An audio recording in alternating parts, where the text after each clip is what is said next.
Travis Kelce says, I still got a lot of football left in me, when asked about the possibility of retiring. And as we've talked about on the show a couple times now over the last handful of days when we've been drafting on Underdog Fantasy, promo code Smitty, link pinned in the live chat, link in the description.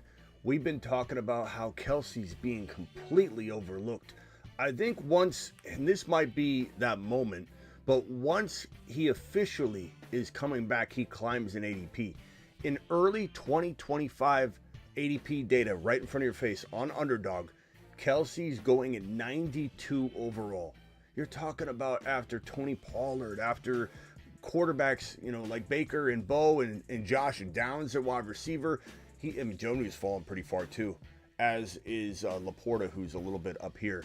But Kelce at 92 is an absolute steal. No one's saying he's a top 5 to 10 overall player anymore. No one's saying he's a top 15 overall player. No one's saying you take him in round 2 or 3, but you get him at 92 overall while you still can, because it is going to be something that we don't see in June, July, and August. So in your early Underdog drafts, in your February, your March, your April, if it even lasts that long, that's where you take your shares of Travis Kelce. And if Kelce goes higher and higher and higher, by the time you get to June, July, August, you let him sit on these early teams and you avoid him in June, July, and August. That's the way Dad did it. That's the way America does it.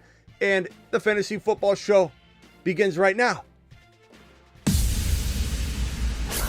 Live from the FantasyFootballShow.com studios. It's the Fantasy Football Show. Live! Monday through Friday, 8 p.m. Eastern. Smitty is also live whenever news breaks. So Travis Kelce returning for 2025 according to these comments. Now, he could change his mind. You never know if he wins it. And, everyone's expecting him to propose and everybody throws up while they're watching the Super Bowl. Who knows what happens? But these comments are pretty strong. I would venture to say these comments push him up into like the 70s at least, but we'll find out. We'll be drafting on Underdog tonight. Tonight we'll figure out if Kelce's still going at 90 or is he starting to go at 80 right away. This is data I just pulled fresh a minute before I went live. So we'll get into more Underdog ADP shows once a week here on the channel, just because I have this screenshot up. Joe News, another great value here. McMillan at 78, almost 80 overall is pretty good value. We'll get into the ADP data shows on the consistent, so that will be fantastic. So Kelce, I have a lot of football left to play. He's not going to retire according to those comments. We got a couple other pretty good pieces of news before we open the phone lines. Boston Sports Journal Greg Bedard writes the Patriots are at least contemplating trading Joe Milton. The guy I've been telling everybody about for well over a year now. Getting some damn respect. And you can make fun of him all you want. Oh, Joe Milton's a party trick. Does flips. You can say whatever you want. I'm not guaranteeing that this guy turns into a good quarterback. It needs coaching and cultivation. You can't throw him on any old roster and watch him flourish. We've seen coaches ruin quarterbacks before. We've seen coaches salvage and save quarterbacks before. Does anybody think Josh Allen would have been exactly who he is today if it weren't for Dable, who brought him back to life after a miserable passing rookie season, good rushing rookie season? The man Josh Allen I said would be a top 1 to 5 quarterback before he took a snap in the NFL. That Josh Allen. Does anybody think he'd be who he is today without Brian Dable? Does anybody think that Jalen Hurts would be as good as he is today if it wasn't for Shane Steichen to cultivate him? Like, this is a big deal that a quarterback needs a coach and a cultivator. And I'm not saying Joe Milton's an easy project, but he is so loaded with talent. He has a cannon on his shoulder. He has the ability to run like AR5. This guy's an absolute machine. Just an absolute force. And if anything, I'm using him like Taysom Hill from the jump if I don't trade him. If I'm the New England Patriots, I don't trade him. Personally, I run him like Taysom Hill. I use him all over the place. But there is word that they're contemplating, the New England Patriots, trading Joe Milton this offseason. If enough teams are in the know, if enough teams know what time it is, that this kid has a little bit of ability. And when the Raiders in that awful decision making on draft day to not go after a quarterback, to not go get Justin Fields, all these different botched attempts to build the Raiders up for the first time. Pierce did such a crappy job, deserved to be gone after how he botched the quarterback situation. To not even draft this man later. To not even say, hey, I'll take a shot on Rattler, who I'm not saying Rattler would have worked out. Rattler clearly has some skills, but he's also got a lot of deficiencies, and I don't even know what Rattler can. He'll probably never do anything in this league. But you didn't even take an attempt at grabbing one of these other quarterbacks. This would have been the guy the Raiders should have grabbed. This is a good quarterback that is raw, that does not know how to do a lot of things great yet, but does some things absolutely amazing. He's a raw talent that if the right system got their hands on him, they would potentially be able to sculpt him, mold him, cultivate him. I hope Joe Milton does get a chance. He's a great player, and if he a great prospect.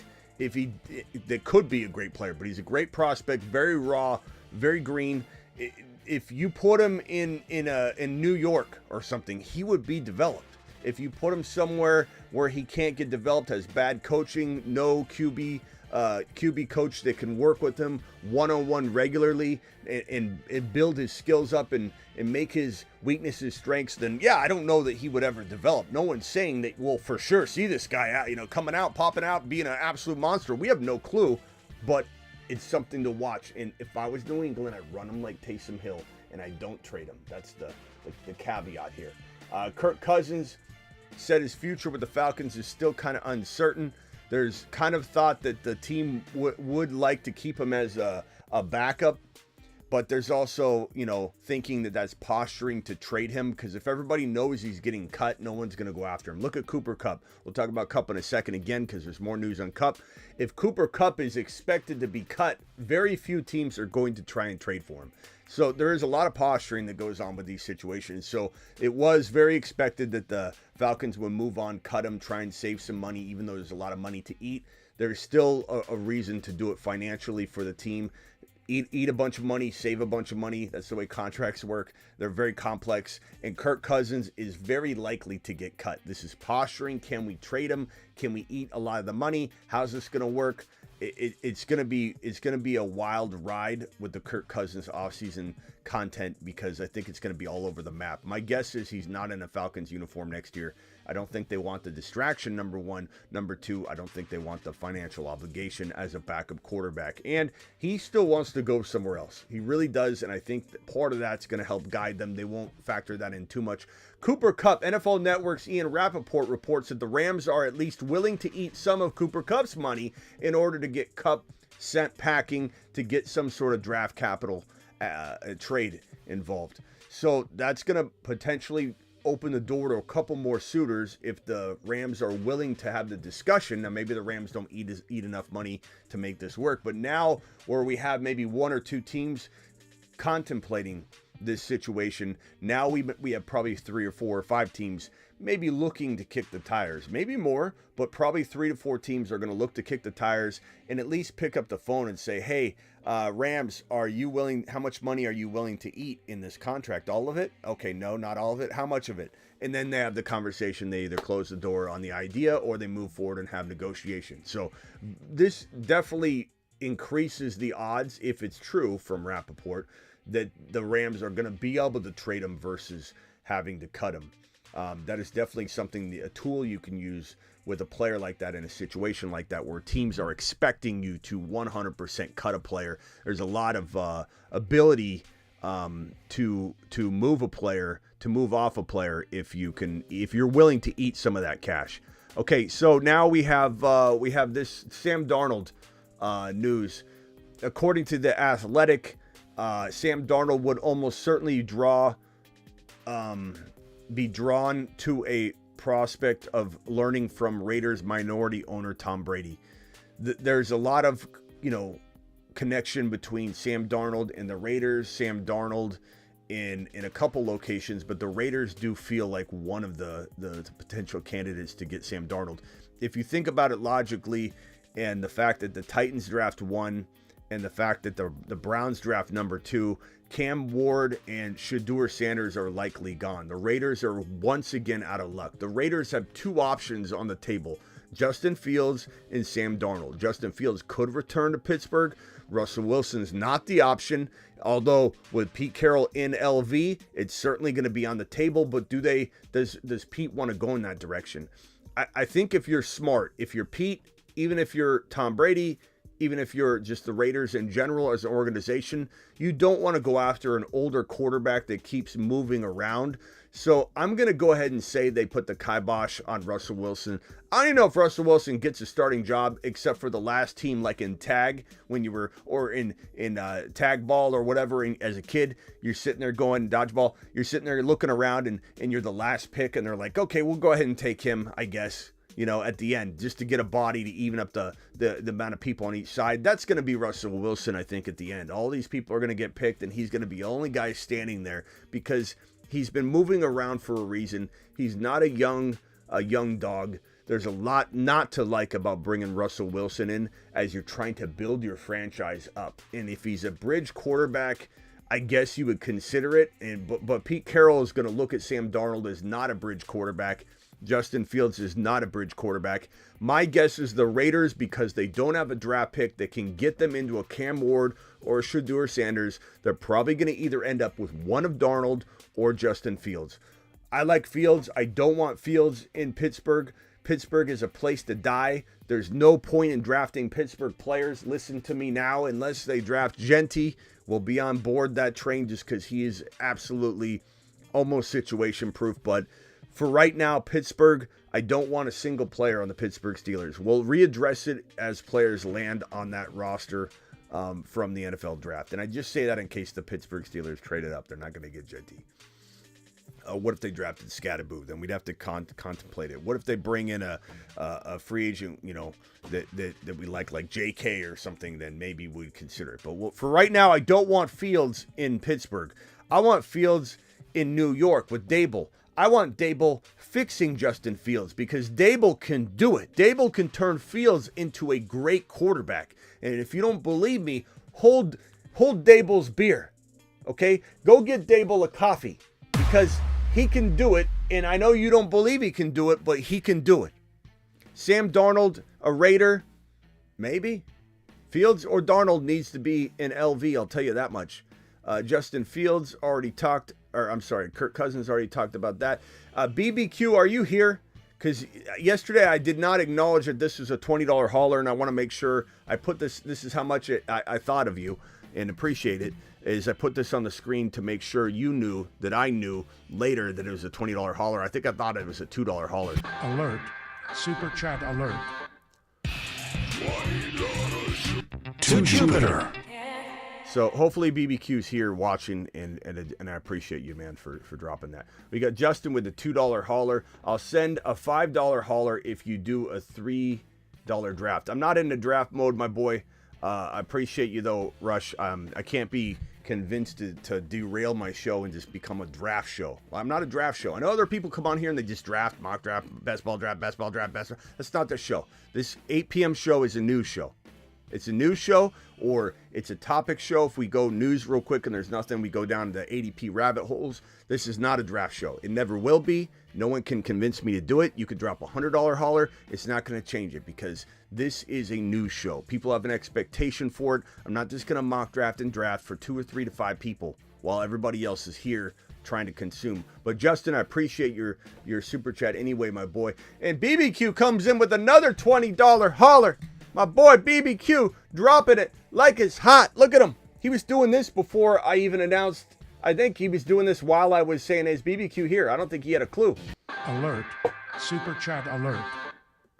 To Jupiter. Appreciate you, my boy. He says people were panicking early on Kelce because Rice was getting that underneath Kelce work. With Rice back in 2025, Kelce is too much of a risk for my taste.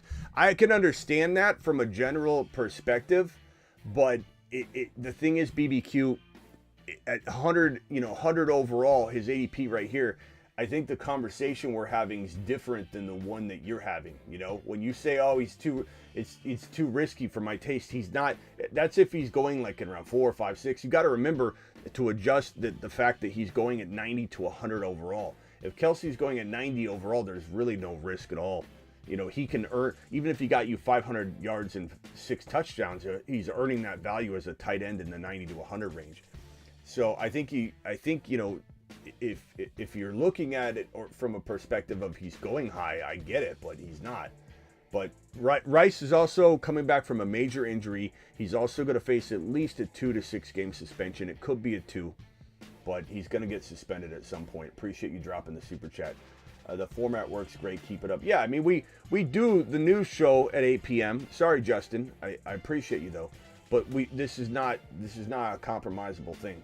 Just because I could continue to do best ball drafts all day long and make this a best ball channel. That's not what it is. We do that at night, graveyard shows, but anyway. And giving Smitty headaches with debates. I don't know what that means, but sure. Appreciate you. Thank you, Justin. Okay, let's open the phone lines. Thank you, Justin and BBQ, for the super chats. Phone lines are open. Dial into the show. Dial into the show.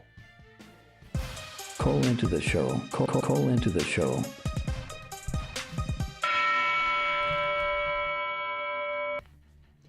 Hit me with it.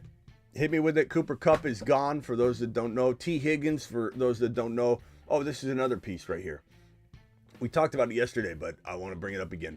Cooper Kupp, the over-under on Bengals receiver T. Higgins market is $30 million per season. There's another report that says 30 to 34. I think that one's more accurate. I think throwing around numbers like 30. You're going to give him Ayuk money from last year? No, I don't think so. He's the top wide receiver in the market. It doesn't matter if you might not even believe in him. You might not even believe in him, but it doesn't matter because he's the top wide receiver. Him and Godwin. Godwin's 28 years old. This guy's 26. Guess who's going to get more money? T. Higgins. Guess who's going to be more sought after? T. Higgins. But guess who's a total free agent? Godwin won't be. This guy will be tagged. So it'll make it more complicated. And I think there's a really damn good chance that the Bengals don't want to trade him even tagged. They're not going to just tag him and trade him. They're going to try and work out a deal, but they're going to tag him, and then they're going to work out a deal. Tagging will initially push T. Higgins away from the table because the players call it a prison tag, because they feel like it puts them in a box and they feel helpless and controlled when the teams throw a tag on them. A tag that was initially designed for quarterbacks only, I might remind people. So the players don't like it. Now, cry me a river, T. You're going to get top 5 wide receiver value for the 1 year. That's very good money, but it does inhibit him from being able to sign a long-term deal at that money. But he's going to get paid a handsome amount. So, like I said, cry me a river. The Bengals might say, we're not trading you. You're playing on the tag, or here's the best offer. And then they'll go back and forth on the offer. But there's a good chance that a team like Washington, who wants either T. Higgins or Godwin, let's say, they're going to have to jump on Godwin because they can't wait and let Godwin get signed and then find out that the Bengals just really, truly are never going to tag and trade T. Higgins, and they're going to call his bluff up to week 1. You can't wait around. So Washington Commanders will probably poke around and try to do a trade. And if they can't get it done, they probably will act on Chris Godwin. Chris Godwin going to Washington's a very strong possibility. Very strong possibility. But keep in mind, he's 28 years old. He's not as attractive as T. Higgins from a GM or, talent searching perspective. So I'm sorry, guys. I think I had the phone lines closed. My bad. Call into the show. Call into the show. My bad. Phone lines are open. Dial in. We will have a discussion about whatever player you want to discuss. Saquon Barkley. Can't wait to see what's in store for this man here this weekend, because his value right now, if he goes out, and when I say go out, I mean smashes with a bang, I think he's going to climb to the consensus 1 or 2.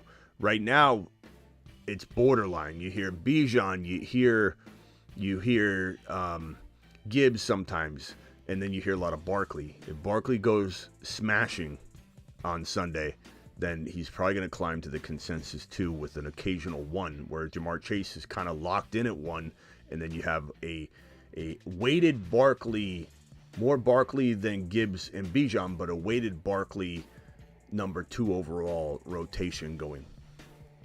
So I'm excited to see Pete Carroll coaching Raiders. Smitty, says Joshua. I am a little bit too. Chip Kelly, Pete Carroll together, it could be pretty good. I think Pete Carroll's maybe the right man for the job if they get the right quarterback in place, but good Lord, man. I'm also a little intrigued as to, how they address the draft. Do they take Genty? Genty would be pretty good in LV, I think. Genty would be really good in a couple locations. I like Genty in Cleveland, quietly. So really, really don't mind that at all. ADP wise, I can put up. We'll do an ADP show. I was gonna say let's do an ADP show now, but I'll wait for that. We'll do another whole ADP show. Don't forget, I did a draft pick trading show today. Let me see if I can pull that graphic up. Got it right here. Go watch this draft pick trading video that is on the YouTube channel. It's the video before this one. I walk you through how to acquire 5 third-round picks while maintaining your second overall pick. And so let me actually go over to the board that I used. This is the board that I used, and this is the kind of team you can assemble. So trading away your first rounder, your 4th rounder, your 5th rounder, your 7th rounder, your 6th rounder, your 8th rounder, I was able, let me get Barkley off the screen, I'm confusing people. I was able to collect through the draft pick trading video, and I show you how each move, 5 draft selections in round number 3 and maintaining my number 2 overall, or my second overall pick, or my second round pick. And this could be either London or Bowers, whoever you want to put in that location. Let's make it Bowers. This is the kind of team that you can construct. Make sure you go watch the video. The video is phenomenal. People love my draft pick trading videos. Bowers, Bucky, Kyren Hall, JD5, Garrett Wilson, or maybe you take London instead of Bowers if you want, if you get so lucky, or another receiver. You could also put Garrett Wilson here if you think Garrett Wilson would go in the second round, and pick another player here if you so choose. And if you don't like Garrett Wilson at all, that's understandable too. If you want, instead of JD5, you want Lamar, you want Jalen Hurts, or maybe Josh Allen falls to the 3rd round in your particular league, there's that option as well. So that video was up. It's draft pick trading. It's one of the most requested videos that I get each and every offseason, and it's going to be a series moving forward. Denny's live on the line right now. Denny, what can I do for you, buddy, old pal?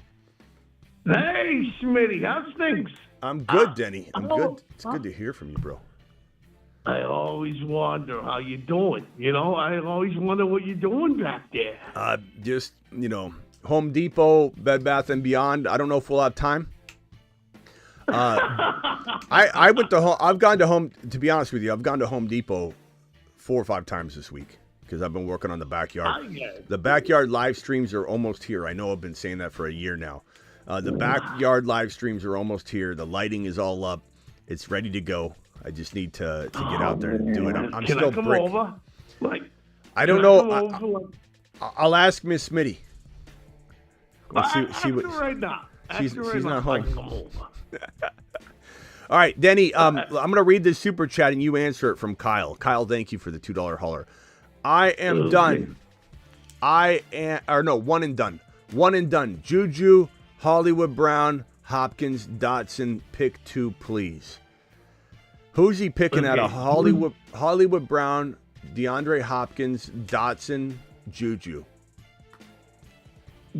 None. None of the above. Yeah, Kyle, I'm not. Would not pick any of them. If I had to pick, I mean if I had to throw up on 2 of them, it would be Hollywood Brown and probably, I guess, D-Hop or Juju. Hollywood Brown's the best one of the group. Somebody actually asked that? Yeah, that's okay though. Kyle's trying to make the best of that situation, so I appreciate that. But I would say Hollywood Brown and then tier break. Like Hollywood Brown could go, like he got hurt, but none of those guys are even like locked into your wide receiver 3, or even if you go 2 wide receivers, 2 running backs, and 2 flexes. I don't even think I'm locking Hollywood no matter where he goes into that second flex spot. But yeah, I like Hollywood the most. What, Denny? So let me ask you a question. Yeah. It's you think Cooper Kupp is ready to rip in New England? I think New England's not bad. I remember I started the live stream yesterday going, I don't like New England as much as some other spots, but then I started to think about it more, and I like New England because at least he becomes the one there. You know, and if he does have any gas left in the tank, and I do not guarantee he does, but I do not also guarantee that he doesn't, because I watched the film live, like every play I saw, I watch every play live, so I have my own opinion off of that viewpoint alone, but I also rewatch pretty much everything. And when I went and looked at Cooper Kupp's, there were some moments, I guess, where you could say he's not the same player he used to be, but there's still a lot of quickness there and wide open, not thrown to. I don't really know why he wasn't looked at more. I mean, look, the bottom line is this. Cooper Kupp was not blanketed and bottled up at all, really. It was like Puka Nacua was just spoon-fed. Cooper Kupp was spoon-fed. It didn't matter if he was open. He didn't matter if he had broke off his route yet. Like, the ball was coming to Cooper Kupp for a couple years, right? And Puka Nacua is in that same position.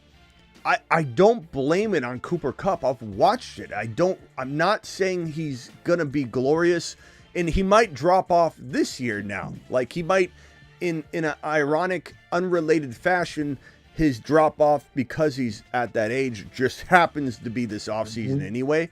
But I don't see it on the film last year.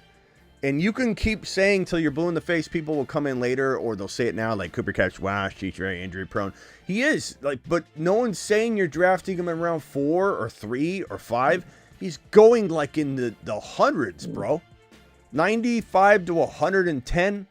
Like, why not? Why not take Cooper Kupp there right now before the hype train gets in, going and he climbs a little?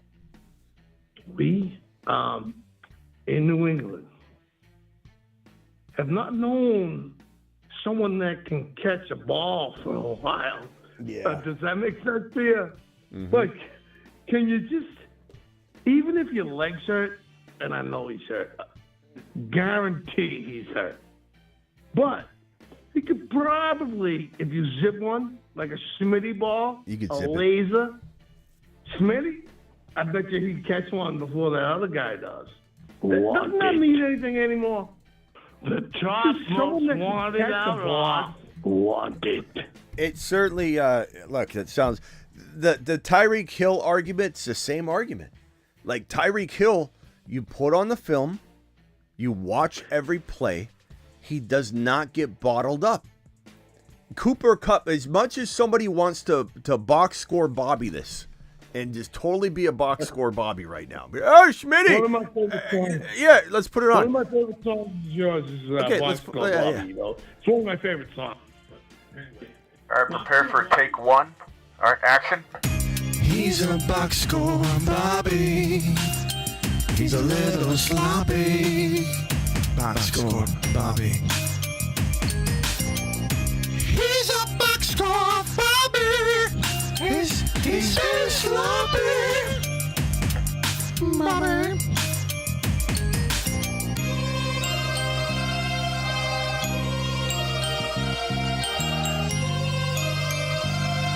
Yeah, so hold on, Denny. You can box. Okay. You can box score Bobby Cooper Kupp all you want, and just say, "Oh, yeah, I've heard from other people he's washed." He's not the same player. I am not. If I thought Cooper Kupp was going to be a top 5 to 10 wide receiver again, and he's going in the 90s or 100s, I'd be out here screaming from the rooftops, "We're going to win leagues." I'm not saying any of that. It's just I've watched every play of Tyreek Hill and Cooper Kupp, and they're not bottled up. They're not bottled up. They're not a player that can't get open anymore. Can you explain that? They're not bottled up. They're not locked down by the defender to the point where, okay, Kupp's just not getting open. Kupp was fine. It was just that Stafford was just locked onto Puka Nacua, and I don't know why he changed over. And I know Puka's great, but like he still loved Kupp. His rapport with Kupp it should still be good, but it was like he got a concussion, he got retrograde amnesia, and he has no ability to remember that he and Kupp have this relationship or this rapport. Kupp did not completely drop off. That's all I'm saying. Now, Tyreek Hill is a curious case because I don't know what's going on there. It's not like he's even complaining much about not getting the ball, which would be your typical response if you were still an elite player. So I have a lot of questions, but I also watched film on Hill, and he is not getting locked down. He is still very quick, even though I think the injuries will probably hit Tyreek Hill this year. It's gonna be interesting to see where they go. Again, Kupp, I can't say it more. I can only say it so many times when people just don't want to hear it. Not saying Kupp's better than his 8, 9, 10 round ADP. I'm just saying that's not bad. It's not a bad shot in the dark.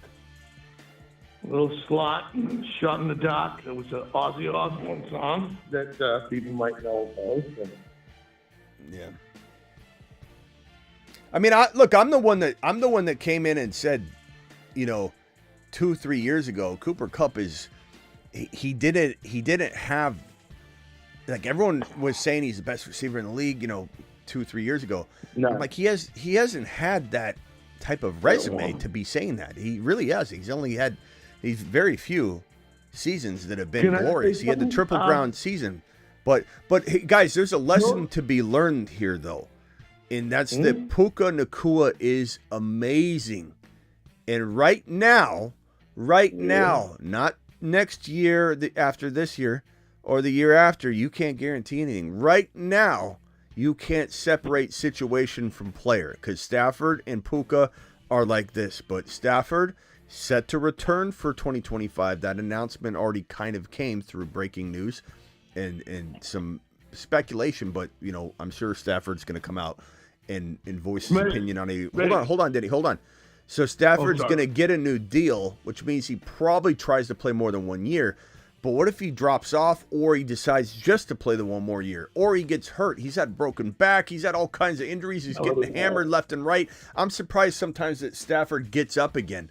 As soon as Stafford is out of play, out of commission, and that could happen at any moment, Puka Nacua that right now does not exist. He's still going to be good, but he's nowhere near the first rounder that people think he's locked into dynasty-wise. And he's an injury-prone wide receiver that puts his body in the most risky situations and troublesome situations I've ever seen from a wide receiver.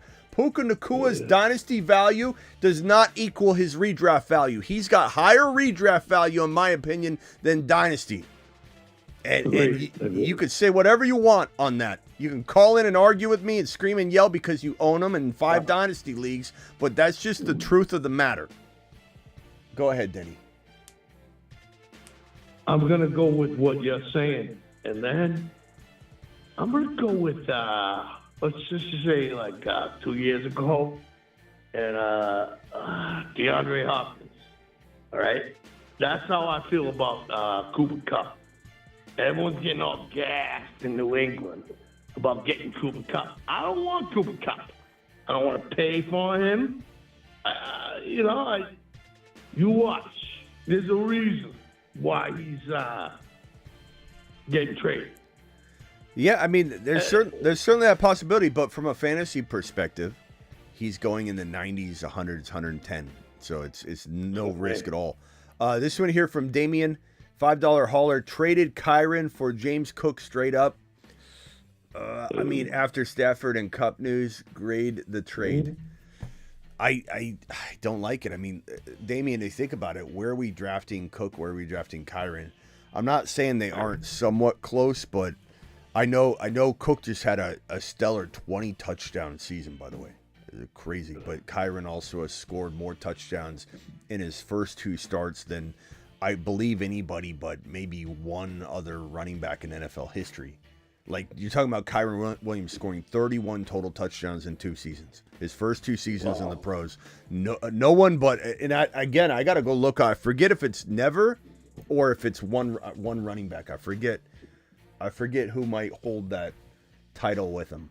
But 31 touchdowns in his first 2 years is unheard of. So I would not, you know me, Damien, if you know, I don't have a Cook button, a James Cook button. I talk James Cook up majority of the entire regular season, during the season, not so much off season, but trade for him. This is going to be a player that's going to start popping off, and we smashed James Cook. Smashed it. There's been a couple people that have come in and run their mouth and say, Smitty, you didn't like James Cook in the offseason.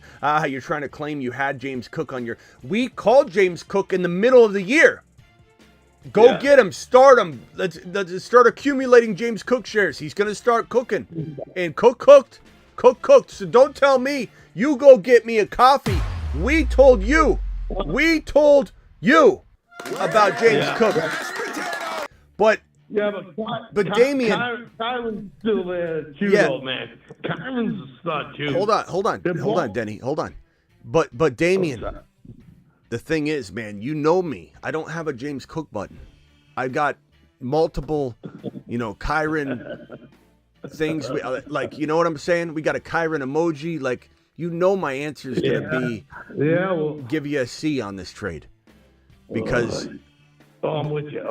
But I would say you want to have him cuffed. The best cuff still. Carryover from last year. Carryover, trust. Total points, you're gonna get the same out of both of them. I'm telling you. Total points, I'd go with the younger guy. I'd actually go with Cook, but Cook gets sniped, doesn't he? From that dude sometimes. Not this year, bro. You had 20 touchdowns at the sum total at the end of the entirety of football, the 2024 season, entirety of the season, bro. But that's not going to be probably replicated. I think who's going to be a midseason monster on this channel, and I need to make sure I write it down. Who? Last year's Buffalo rookie running back, Ray Davis. He was a midseason monster, and he didn't really get on his horse, but sometimes we're a year early. Ray Davis is going to be a must cuff, bro. Yeah. He can get it in. Yeah, I like that guy. Yeah, you probably can get him for nothing too, right? Yeah. I like Ray. You're right. I like that guy. I like that kid. Give me Kyren, Corum, and Ray Davis over, Cook. Like, that's the way I look at that things. But Damien, I'm sorry to tell you I don't like that, but you know me. I mean, you've been, I assume, watching me for a while.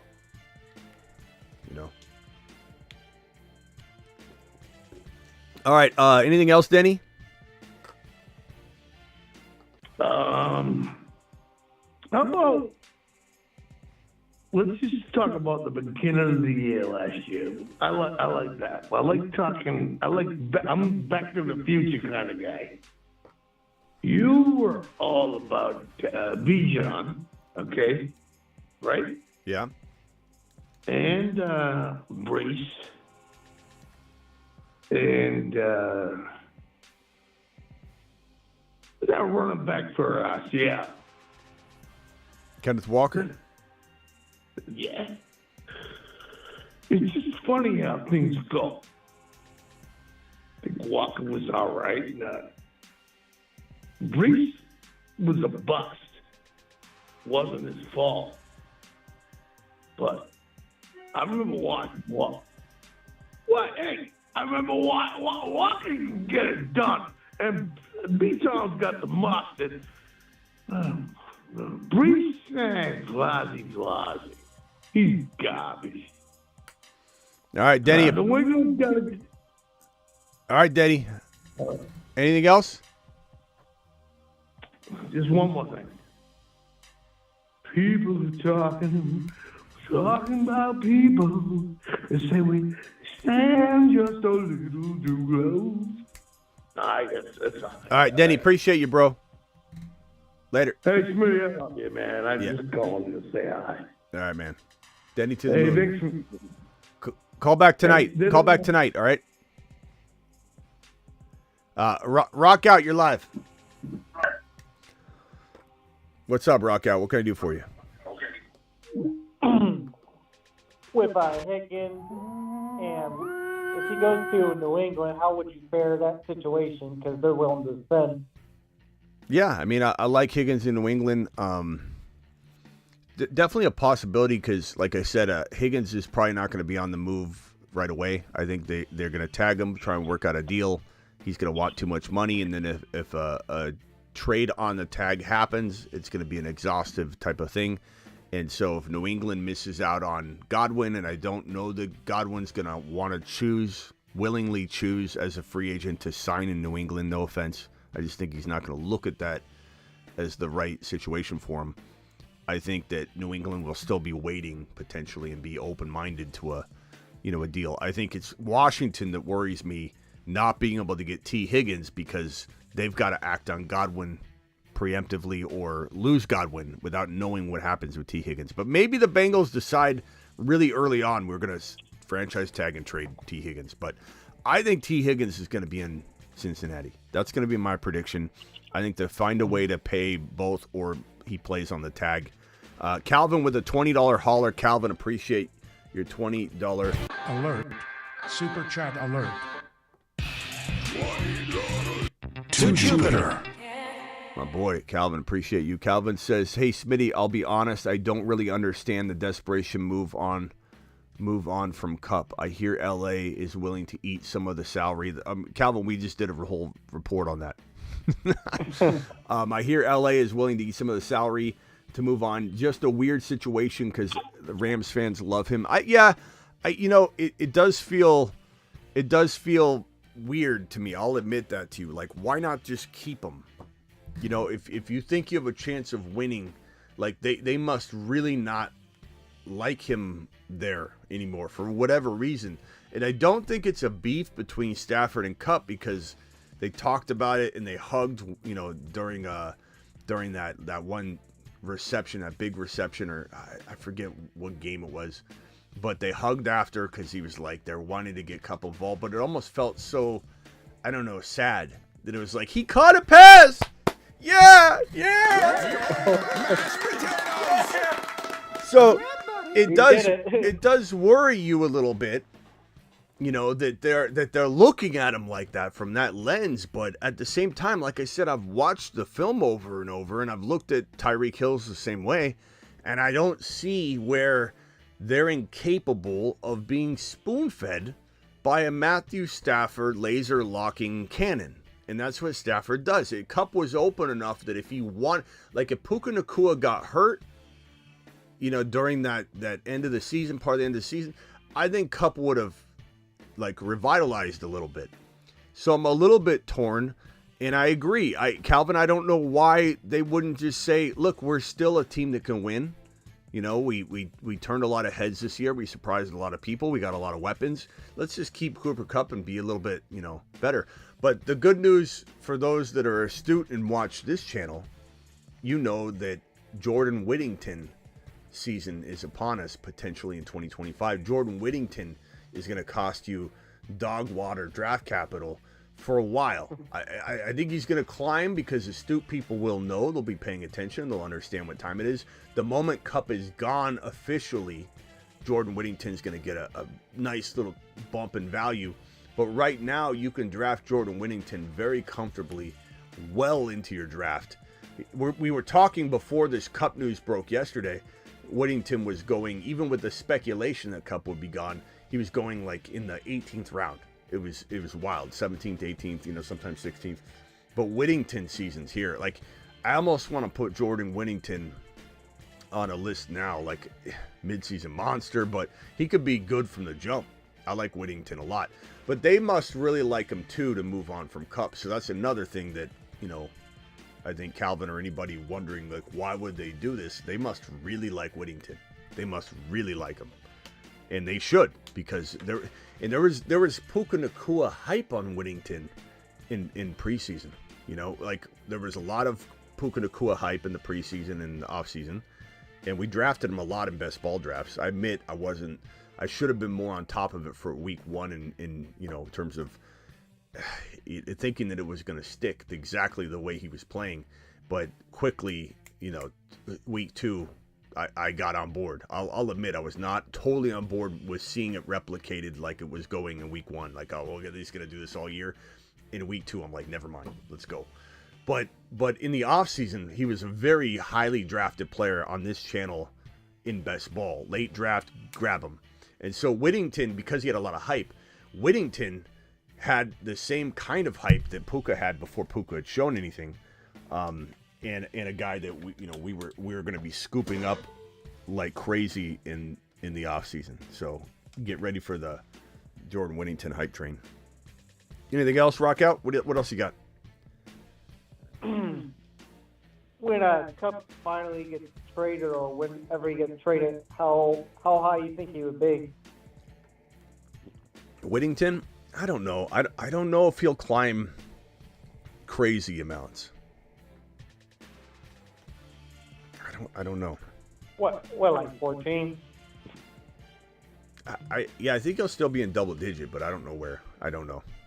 I could be wrong and he barely moves, or I could be way wrong and he climbs like into an insane territory. Yeah. So. I have no idea. I would assume 12 to 14, 11 to 14. Then the NFL draft and all that stuff, free agency. What else happens? DeMarcus Robinson, when is he going to be there again? Like, a lot of that can change it, Like, DeMarcus Robinson's going to... Some people, if DeMarcus Robinson stays in L.A., we could be looking at... where's my wrong board? DeMarcus Robinson stays in L.A., we could be looking at... definitely looking at some people being in that camp. Like, oh, D-Rob's going to be the guy, because people like to be different. We don't know if any of these players end up in LAR. It's going to be an entertaining and interesting offseason, that's for sure.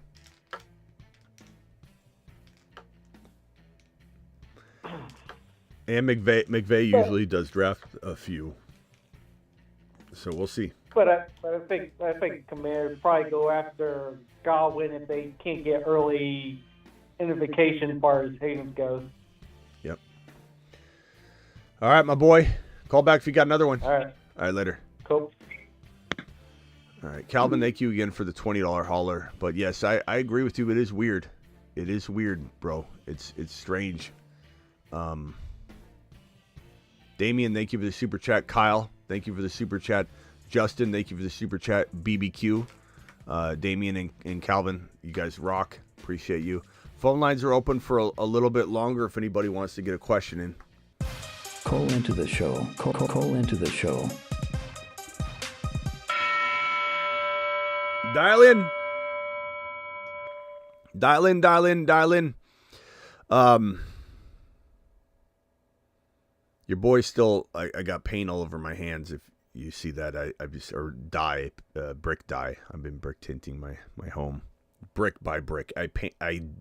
It's not painting, it's dyeing, but I paint dye, essentially. Every single brick by brick on my house. Individual colors, different colors. Every brick is a different color, pretty much. Well, I'll take the one color and I'll do, 15, 20 bricks. Then I'll take the other color and I'll dye. So, we'll be back tonight. Tonight will be either an ADP and draft show. So for Justin who wants to draft, we will be back to draft. We will be back to do an ADP breakdown. Probably an ADP breakdown on a specific player.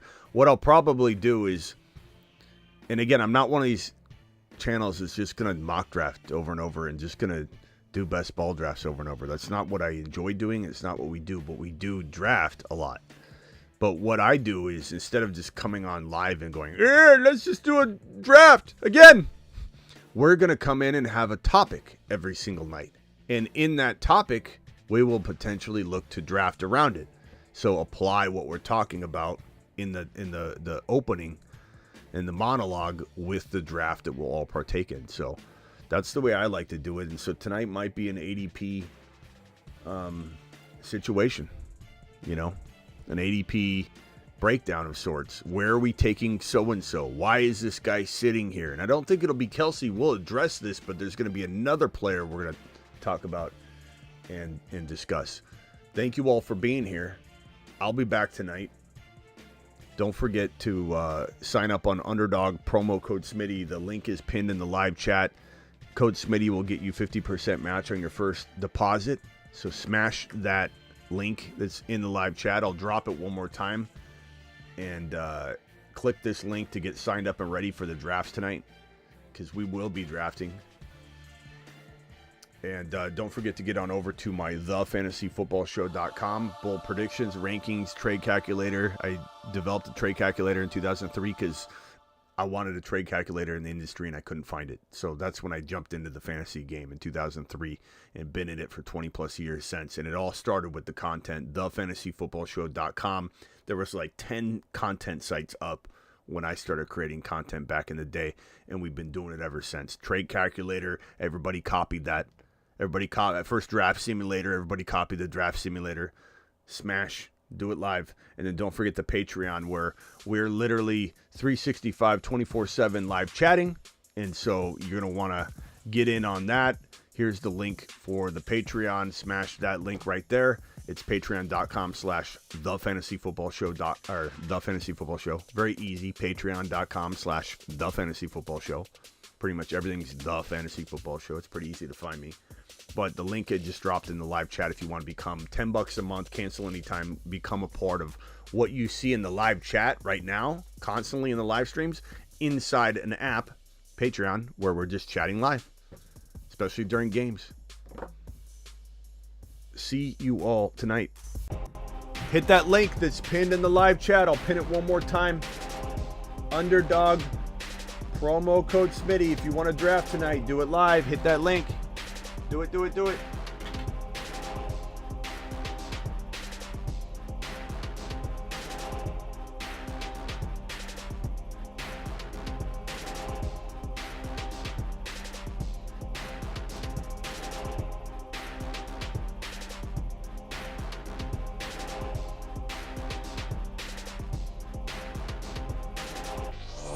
There are 2 5s? JD 5? AR 5? There can't be. Oh no. They're gonna cross streams.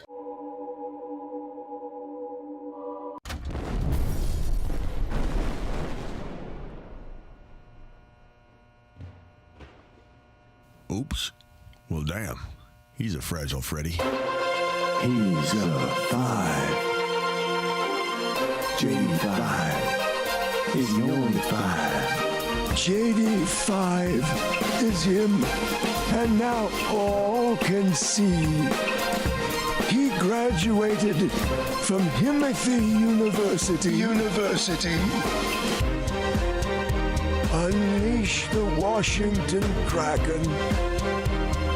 JD5 to Saturn.